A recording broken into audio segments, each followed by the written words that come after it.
지금 에서와 야곱 이야기가 등장을 했는데 이때 이 사람들의 나이는 얼마나 됐을까요? 그 아들들이 장성하매 이렇게 돼 있죠. 27절에 장성하다, 여기서 약간의 힌트를 얻을 수 있습니다. 이 가달이라는 단어인데 이 가달은 잘하다, 크다라는 뜻도 있지만 그 실제적인 의미는 자라나거나 커가는 걸 의미한다기보다는 중요하다, 대단하다, 완성된 어떤 상태, 우리가 생각하기에는 어떤 청년기 정도로 생각할 수가 있는데 그보다는 훨씬 나이가 먹은 그런 상태를 의미한다. 최소한 25세 이상, 에서가 40세에 아내를 맞이합니다. 장성하매라는 가달에 담긴 의미와 에서가 40에 결혼을 했다, 소위 팥죽 이 사건은 25세에서 약 40세 사이에 일어난 일이다, 이렇게 보시면 될 것 같아요. 아내가 있으면 에서가 여기 가서 팥죽 달라고 이렇게 할 필요가 없죠.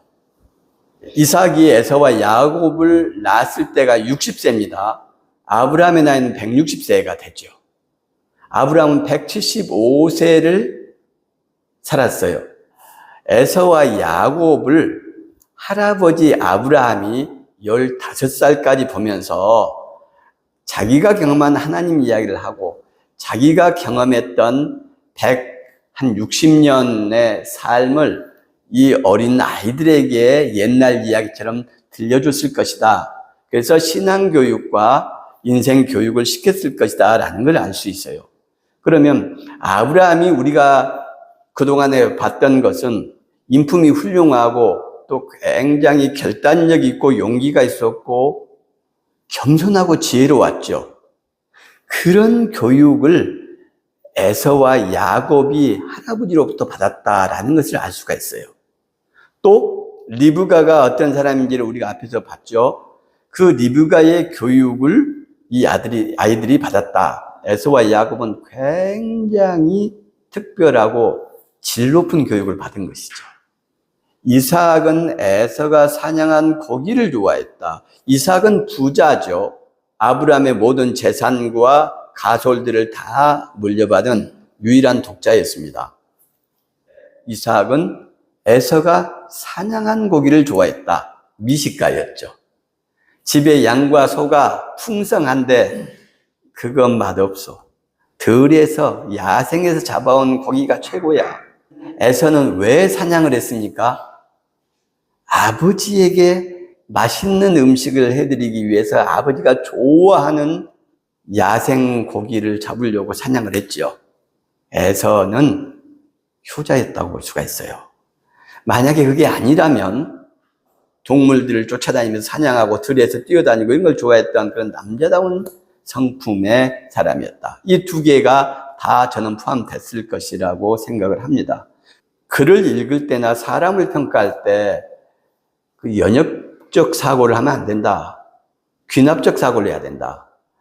하나님께 축복받은 사람은 야곱이야. 그 전제를 깔고 성경을 보면 안 돼요. 우리 신앙의 문제가 되는 지점이 바로 이런 연역적 사고를 하고 있다는 거죠. 세뇌된 대전제를 가지고 우리가 성경을 보고 하나님의 말씀을 세뇌된 그 대전제 하에서 해석을 해버려요. 그러니 변질이 되는 거죠. 그래서 에서는 상당히 효자였고 아버지가 즐기는 별미, 그것을 만들기 위해서 사냥을 잘 다녔다는 것을 알 수가 있어요. 29절에 보니까 야곱이 죽을 쓰었더니 에서가 들에서 돌아와서 심히 피곤하여, 이 아예프란 단어인데 성경에서는 이 단어가 구약성에서 17번이 쓰이고 창세기 출애굽기까지 포함해서 3번만 쓰여요. 목마름과 허기짐이 극도의 상태에 달했을 때를 뜻하는 단어예요. 육체가 가장 쇠약한 상태, 그런 상황을 설명하는 단어입니다. 들짐승을 쫓아다니다가 에서는 쓰러질 지경이 되었어요. 한 마디를 잡지 못했고 잡았을 수도 있죠. 그러나 그걸 바로 지금 가죽을 벗기고 바로 요리를 할 수는 없으니까 어쨌든 심히 피곤하다라는 단어가 29절과 30절 두 번에 걸쳐서 이 아예프란 단어가 나오죠. 에서가 굉장히 허기졌고 쓰러질 지경이었다. 야곱이 이르되 형의 장자의 명분을 오늘 내게 팔라. 에서가 이르되 내가 죽게 되었으니 이 장자의 명분이 내게 무엇이 유익하리요. 야곱이 이르되 오늘 내게 맹세하라. 에서가 맹세하고 장자의 명분을 야곱에게 팔았다. 이렇게 돼 있죠. 야곱은 하나님의 축복, 보이지 않는 축복, 영적인 축복을 소망하고 간절히 원했다. 그래서 결국은 야곱이 축복받게 되었고, 에서는 그런 보이지 않는 영적인 축복을 가볍게 여기고 쉽게 여겼다. 우리는 이렇게 들어왔어요. 지금 쌍둥이 형이 너무나 배가 고파 왔어요. 자기는 음식을 만들고 있습니다. 아예프하다. 배가 고파서 허기가 져서 죽을 것 같다. 이거 죽을 것 같다는 말이 쓰이지 않습니까? 그래서 그걸 좀 달라라고 했더니 동생이 오늘 내게 장자의 명분을 팔아라. 이렇게 말을 하는 겁니다.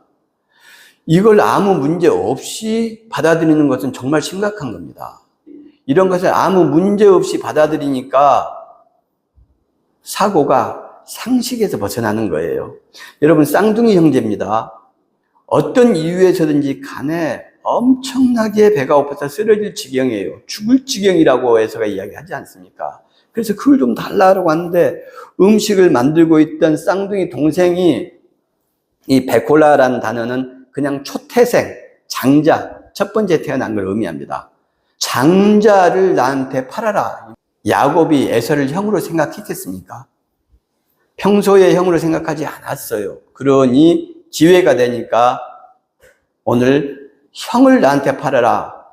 내가 형하겠다라는 말이죠. 이게 상식적입니까? 여러분, 쌍둥이 형제들, 자매들 있는 사람들 있죠. 그 동생이 형을 이런 식으로 대하고 너는 형이 아니야. 그리고 내가 형이 돼야 돼 라고 끊임없이 마음속으로 생각하고 기회를 노리다가 가장 사람이 약할 때, 에서가 사냥꾼이고 들사람이었고 용맹스러웠지 않습니까?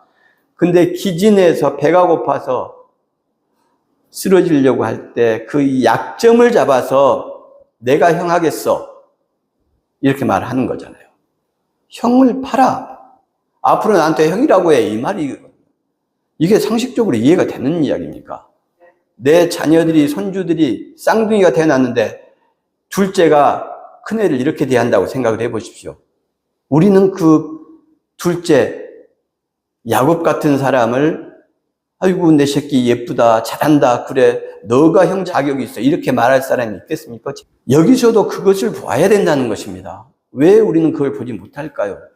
아까 말씀드렸듯이 야곱은 하나님의 선택받은 사람이야, 축복받은 사람이야 라고 전제를 깔아놓고서 해석을 하니까 야곱의 모든 행위를 미화하기 시작하는 겁니다. 그래서 상식과 일반적인 윤리가 무용지물이 되는 거예요. 반성하고 우리가 이성을 되찾아야 됩니다. 31절과 33절 한번 읽어보겠습니다. 시작.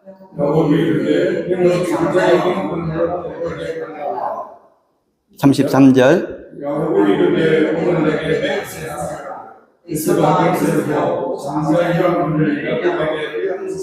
예, 오늘이란 말이 두 번이 나왔죠. 욤, 원래 뜻은 낮, 날, 하루, 어떤 순간, 때. 그래서 공동 번역을 보면 당장이라고 번역을 했어요. 당장. 저는 지금으로 번역하는 게 제일 좋다고 봅니다. 에서가 야, 그거 너 지금 먹을 것 좀 날 좀 달라. 내가 지금 너무 힘들다 죽겠다. 진짜 쓰러질 지경이다. 이렇게 하니까 지금 나한테 형을 팔아. 그러면 내가 이 음식을 줄게. 그렇게 말하는 거예요. 지금 팔라는 거예요. 그리고 지금 팔라는 걸로 부족해서 맹세를 하라고.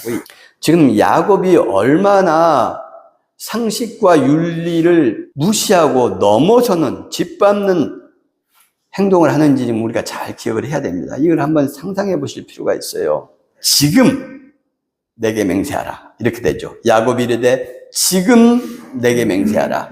31절에도 지금 장자의 명분을 내게 팔라.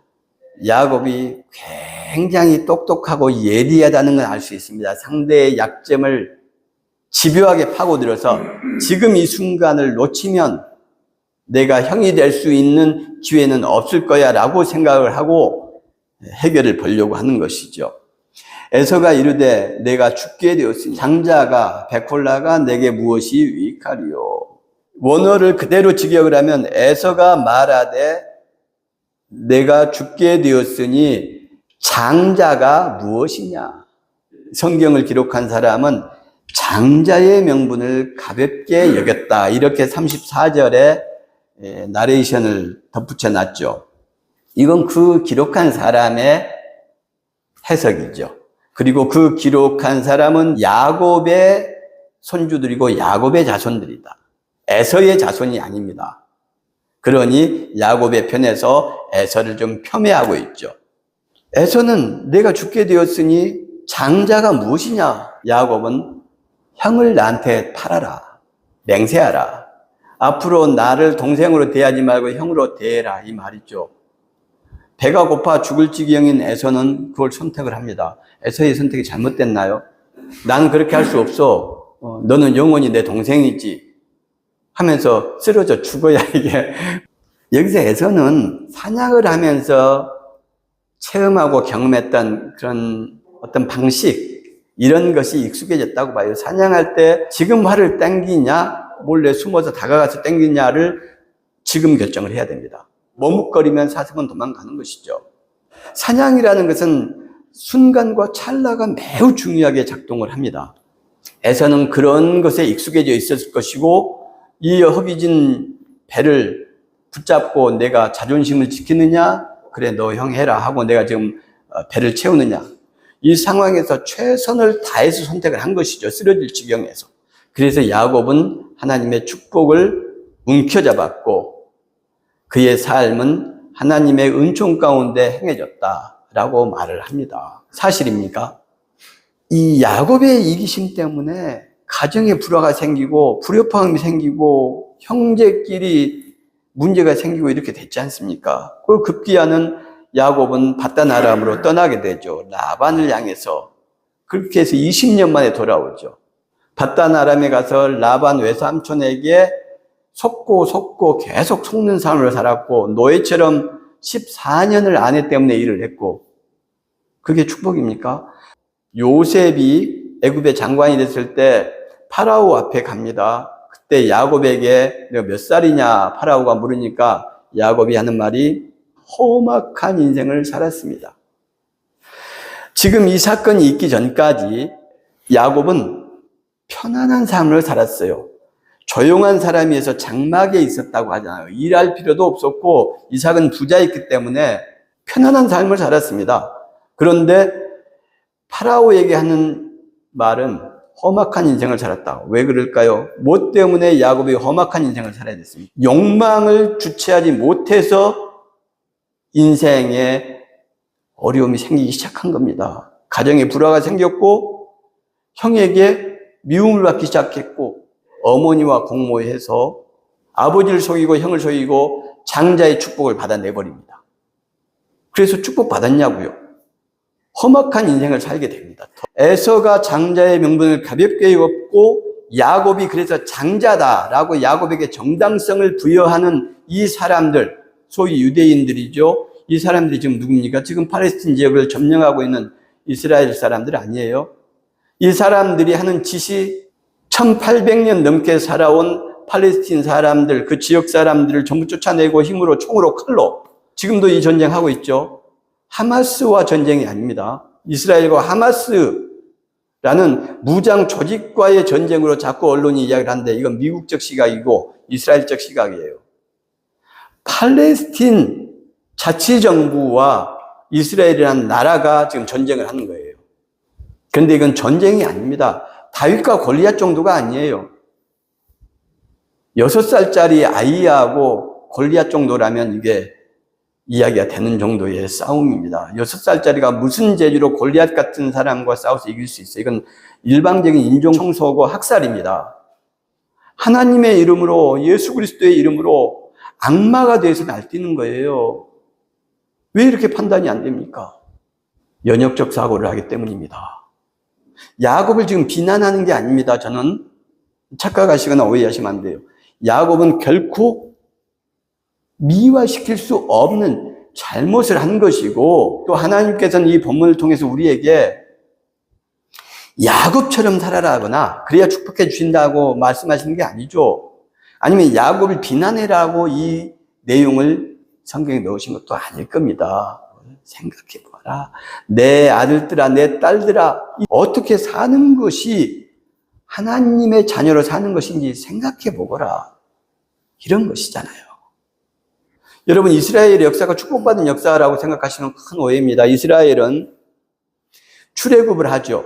고고학적 시간과는, 역사적인 시간과는 약 200년 정도 차이가 있습니다. 1400년경에 출애굽을 해서 가나안 땅에 들어갑니다. 그게 1446년설이라는 건데, 어쨌든 40년 광야, 그 다음에 정복전쟁, 여호수아의 전쟁이 한 7년. 그래서 1400년경에 들어가고, 약 300년이 좀 넘게 사사기라는 게 진행이 됩니다. 사사기는 각자가 자기 소견대로 행하였더라. 300년이 넘도록 하나님 신앙도 없었고 정의도 없었고 힘센 사람이 다 죽였고 다 차지했고 이런 야만적인 삶을 살았다는 거예요. 그리고 국가 형태도 이루지 못했습니다. 완전 무법천지였죠. 마지막 사사 사무엘 때 와서야 겨우 전국이 안정이 됩니다. 백성들이 사사기의 혼란과 그런 두려움을 느낀 거예요. 수백 년간에. 그래서 우리도 왕을 세워주십시오. 사울이 일대 왕이 되죠. 사울이 일대 왕이 됐을 때가 주전 1050년경입니다. 그리고 다윗이 왕이 된 게 주전 1010년이에요. 그러니까 나라의 기틀을 마련한 것이 주전 1000년이라는 이야기입니다. 주전 722년. 300년도 안 돼서 망해버리죠. 북이스라엘 아수르에게. 남유다는 주전 586년, 400년 만에 망하는 겁니다. 다윗 같은 성군과 위대한 사람을 맞아서 겨우 100년도 안 되게 번창을 하지요. 솔로몬 때까지. 그렇지만 불과 그 뒤로 300년 지나서 완전히 망가지고 민족이 부서지고 난리가 났죠. 예언서 뒤쪽에 보면 뭐 말락이나 이런데 이제 에스라 느헤미야를 통해서 그 당시를 알 수가 있는데, 신앙적 리더들이 있었지만 형편없었어요. 나라와 민족과 모든 게. 사람들은 신앙을 갖지 않았고 젊은이들은 신앙을 부정했고, 그래서 성문서가 생긴 겁니다. 뒤에 잠언, 룻기, 시편, 이런 욥기 이런 내용들이 생긴 거예요. 세상은 이해할 수 없지만 하나님은 존재하신다. 너희들이 하나님 부정하는 거 이해돼. 그러나 끝내는 룻처럼 욥처럼 하나님께서 그들을 축복하시고 성공의 길로 인도하실 것이다. 너희들도 그 하나님을 믿어야 된다. 이게 이야기하는 게 성문서라고 말씀드렸잖아요. 그러니까 그런 시간이 쭉 흐르다가 다시 나라를 세운 게 언제냐면 주전 140년경입니다. 그게 마카베오 혁명이라는 걸 통해서 그렇게 돼요. 그러니까 예수님 태어나시기 140년 전에 겨우 나라 다시 생겨요. 586년, 주전 586년에 나라가 망해서 450년 이상을 나라 없이 또 헤매다가 주전 140년경에 나라가 세워지고 100년도 안 돼서 로마의 폼페이우스에게 이스라엘 망합니다. 주전 64년인가 그렇죠. 그렇게 식민지로 있다가 주전 70년에는 완전히 예루살렘 자체가 폐허가 되고 그로부터 1800년이 넘도록 유대인들은 돌아다녀요. 유대인은 축복받는 민족이 아닙니다. 저주받은 민족이죠. 배고픈 형에게 이런 짓을 했는데 자기 할아버지 야곱을 계속 미화시키고 자기 큰할아버지의 민족을 끊임없이 동생 민족으로 생각하고 니들이 우리를 형으로 섬겨야 된다. 이런 식의 사고를 갖고서 수천 년을 살아왔잖아요. 그래서 폼피우스 장군이 주전 64년에 멸망시키고 그 다음에 이스라엘 왕이 누가 됩니까? 그레이트 헤롯이라는 사람이 되죠. 대헤롯. 예수님 태어날 때 그 헤롯입니다. 그 헤롯이 어디 사람인데요? 에돔 사람이에요.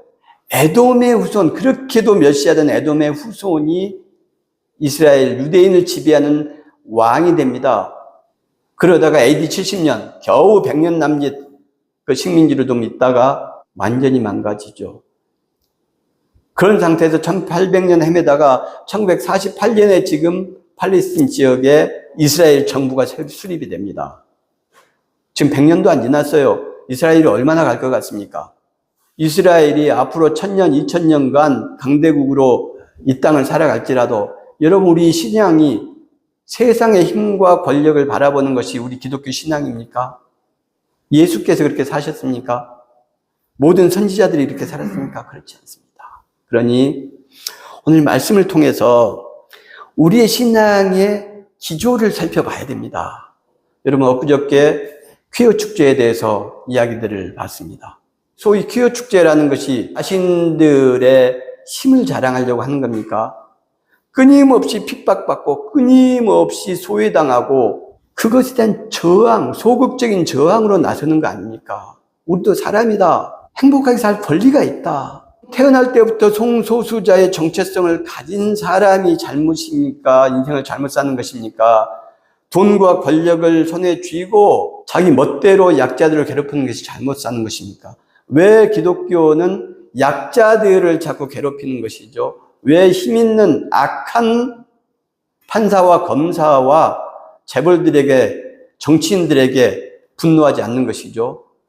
우리가 지금 그 짓을 하고 있다는 겁니다. 야곱의 후예가 돼서 하나님을 섬기면 그런 짓을 하다가도 안 해야 되는데, 약자를 돌보고 보살펴야 되는데, 나병이 걸린 사람을 예수님께서 가서 만져주시고 고쳐주시지 않습니까? 그것이 기독교의 삶이에요. 약자의 얼굴에서 예수 그리스도를 발견하고 보는 것, 그리고 그 약자를 예수 그리스도로 섬기는 것, 이게 기독교의 처음과 끝입니다. 성경의 모든 것이에요. 근데 우리는 주위를 둘러보면서 가장 힘없는 자를 찾아서 짓밟고 찢고 물어뜯고 끊임없이 이렇게 하고 있습니다. 기독교 2000년사가 그랬어요. 철학자 르네 지라르가 말하는 희생양 이론입니다. 사회적인 불만과 원망이 목소리가 커질 때 그 원망을 잠재우기 위해서, 그 불만을 잠재우기 위해서 약자, 즉 희생양을 찾는 거예요. 그래서 그 희생양을 짓밟고 마음대로 물어뜯게 하고 죽인 다음에 그 공동체의 불만과 이런 것들이 잦아들고 가라앉게 한다는 것. 지라르라는 훌륭한 철학자, 천재 철학자가 열심히 공부하고 연구해내서 우리 인류가 이렇게 한다. 야만적인 이런 모습을 버리고 좀 더 인격적이고 성숙한 상태로 나아가야 된다. 이게 이제 희생양 이론의 핵심적인 내용인데, 어려운 사람들을 보면은 함부로 대하지 않고 그들을 오히려 더 사랑하고 더 존경하고 보살피는 그런 삶을 살면 좋겠습니다.